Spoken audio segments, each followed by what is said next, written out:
Hello students, आज हम start करने वाले हैं class 11 chapter number 10 biology cell cycle and cell division. ठीक है, इससे प्रीवियस चैप्टर में चैप्टर नंबर 8 में हम लोग स्टडी कर चुके हैं what do you mean by cell.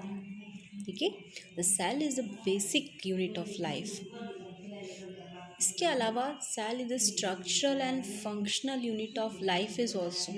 ठीक है, बेसिक यूनिट के साथ साथ वो स्ट्रक्चरल और फंक्शनल यूनिट भी है लाइफ का।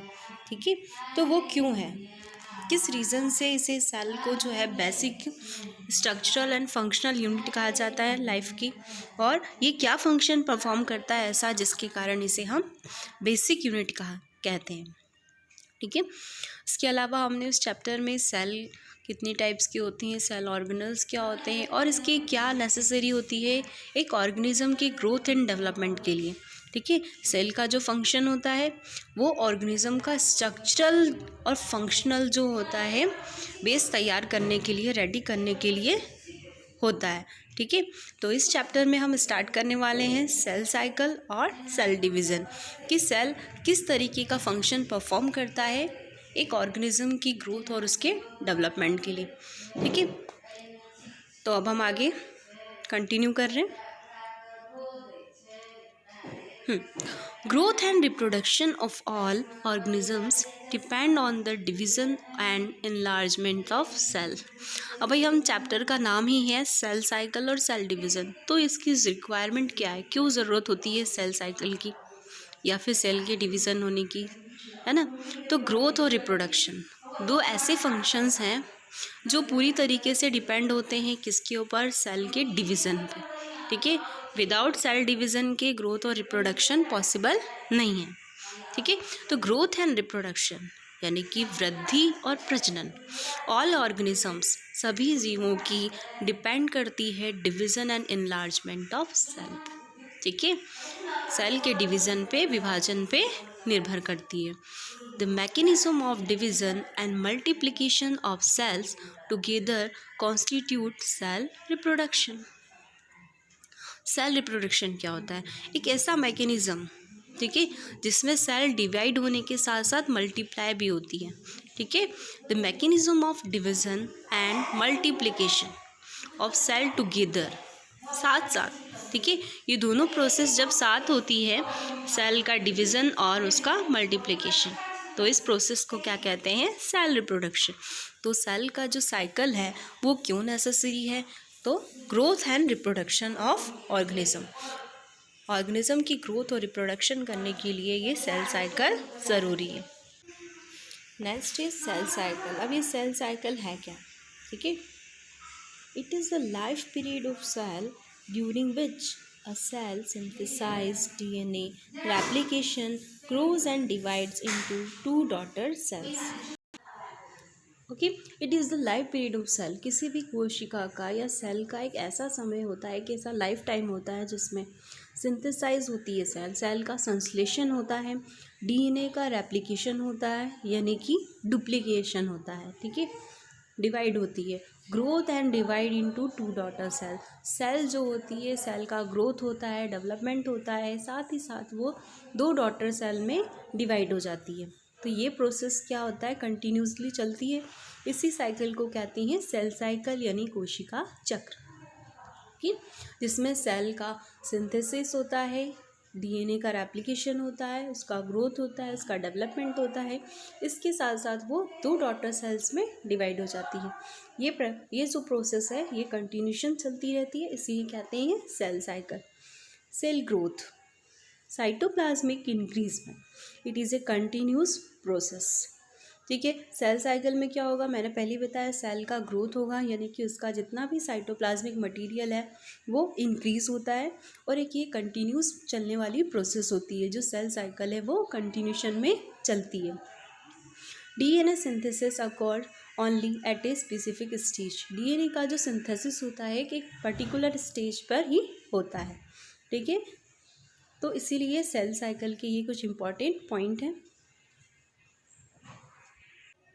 Duration of cell cycle varies in each organism and each cell type. ठीक है। ड्यूरेशन जो होता है सेल साइकिल का यानी कि कोशिका चक्र का जो टाइम होता है वो वेरियस ऑर्गेनिज्म में यानी कि हर एक ऑर्गेनिज्म में डिफरेंट होता है। ठीक है। इस टाइप ऑफ सेल, हर ऑर्गेनिज्म की सेल में भी ये क्या होता है, डिफरेंट टाइप्स के हो सकते हैं। Duration of a typical eukaryotic cell cycle, एक यूकैरियोटिक सेल साइकिल का जो ड्यूरेशन होता है, टाइम होता है, एग्जाम्पल हमारी ह्यूमन सेल जो है यूकैरियोटिक सेल है, इट इज़ अबाउट 24 आवर्स। तो इसमें सेल साइकिल का ड्यूरेशन क्या होता है, कोशिका चक्र का समय 24 hours. In east it is only about 90 minutes. But east की बात की जाए यानी प्रोकैरियोटिक सेल की बात की जाए तो ये इसका ड्यूरेशन कितना होगा सेल साइकिल का, 90 मिनट्स। ठीक है।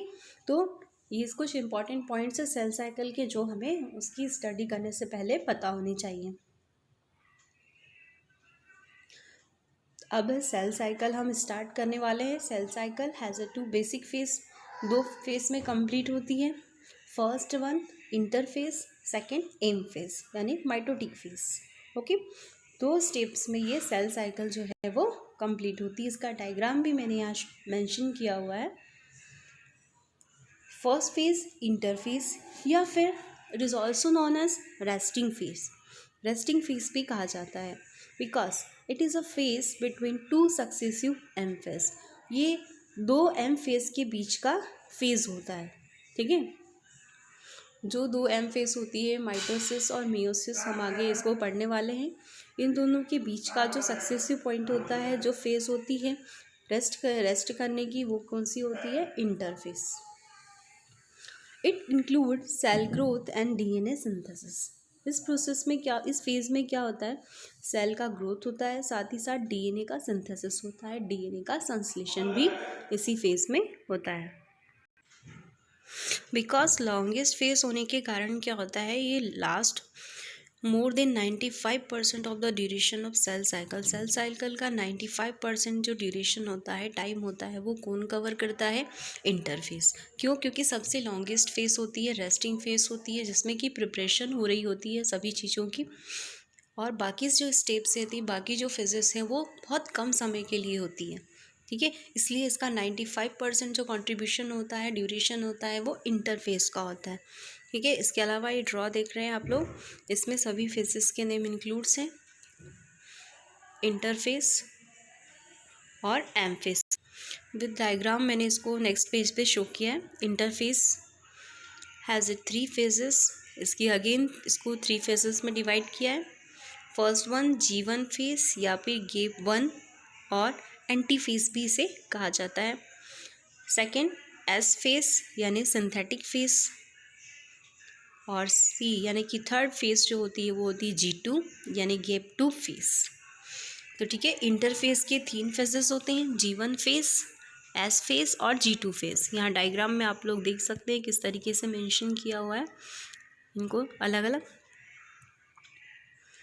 ये हमारा है G1 फेस, ये इतना ड्यूरेशन किसका होता है, S फेस का, और G2 फेस जो कि इससे कम समय के लिए होती है, और M फेस जो कि बहुत ही कम समय के लिए होता है। तो यहाँ पर इनका ड्यूरेशन भी दिया हुआ है, कौन सी फेस है और कितना ड्यूरेशन इनको ज़रूरत होती है, कितने समय में ये कंप्लीट होता है।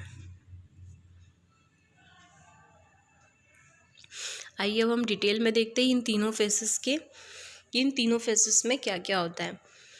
फर्स्ट हमारा था G1 फेस यानी कि गेप 1 और anti face. This phase include first growth phase. सबसे फर्स्ट ग्रोथ फेज कौन सी होगी, वो होगी G1 phase. It is the interval between mitosis and DNA replication. ये फेज किस किस के बीच में इंटरवल है, यानी कि अंतरा, जो हम कह सकते हैं अंतराल की फेज होती है माइटोसिस और डीएनए रेप्लिकेशन के बीच में। जो रेस्टिंग फेज होती है वो होती है G1 फेज। ठीक है। इनमें क्या क्या इवेंट्स होने वाले होते हैं। फर्स्ट, कंटिन्यूशन में ग्रोथ होती है सेल की, इसलिए continuous growth of the cell, cell की कंटिन्यूशन में ग्रोथ होती है। सेल बिकम मेटाबॉलिकली एक्टिव, और सेल जो होगी इस फेज में मेटाबॉलिकली एक्टिव होना स्टार्ट हो जाती है, धीरे धीरे उनमें एक्टिवेशन होना शुरू हो जाता है। Prepare machinery for DNA replication. DNA जो होती है वो रेप्लिकेशन के लिए प्रिपेयर होना शुरू हो जाती है। Replication that means duplication of DNA, जिसमें डीएनए जो होगा वो अपने नंबर ऑफ कॉपीज़ को इंक्रीज़ करेगा और उनका डुप्लीकेशन होगा, वो नंबर ऑफ डीएनए इंक्रीज़ होते जाएंगे। ठीक है, तो इसमें प्रिपरेशन होती है डीएनए के रेप्लिकेशन की, साथ ही साथ synthesis of RNA and protein. जब डीएनए का डुप्लीकेशन होगा तो जाहिर है इसके साथ साथ क्या होगा, आरएनए का सिंथेसिस स्टार्ट हो जाएगा और प्रोटीन का भी सिंथेसाइज होना स्टार्ट हो जाएगा। तो ये सारे इवेंट्स किस में स्टार्ट हो रहे हैं, हमारे जीवन फेस में, इसलिए ये लॉन्गेस्ट फेस है। आपने डायग्राम में मैंने बताया है आप लोगों को कि जीवन फेज़ जो है वो काफ़ी लंबे समय तक, इसमें बहुत सारे इवेंट्स इंक्लूड होते हैं। सेल मेटाबॉलिकली एक्टिव होती है, डीएनए रेप्लिकेशन होना स्टार्ट हो जाता है, इसके साथ साथ आरएनए और प्रोटीन का सिंथेसिस भी स्टार्ट हो जाता है।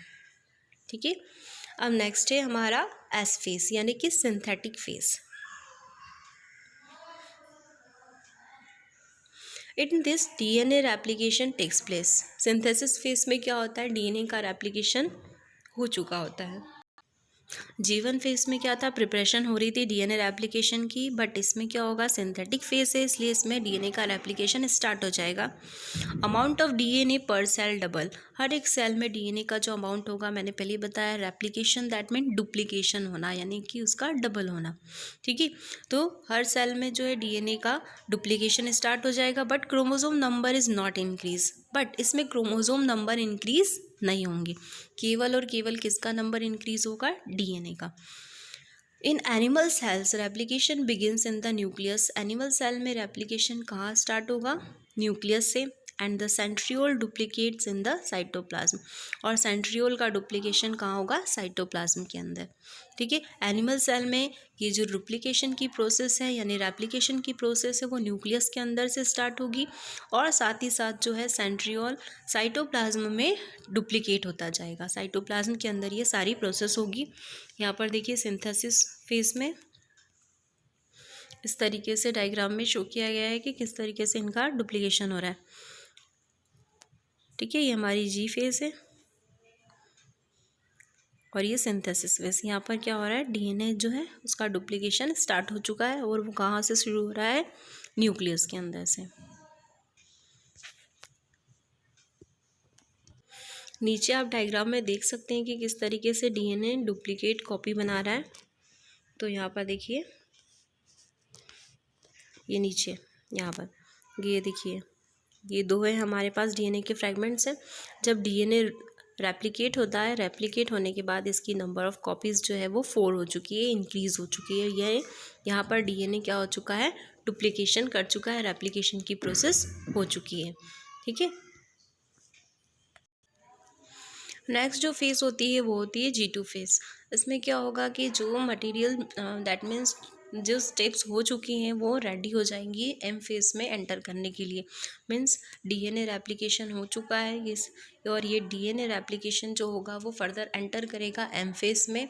और G2 का जो समय होता है, ड्यूरेशन, वो बहुत छोटा सा होता है, बिकॉज इसमें कोई भी प्रोसेस नहीं होती है। जो स्टेप्स हो चुकी है हमारी सिंथेटिक फेज़ में, जो भी सिंथेसाइज हो चुका है डीएनए का, और वो सभी क्या होते हैं इस फेज़ में एम अगेन फर्दर डिवीज़न के लिए ये प्रोसीड करते हैं एम फेज़ में।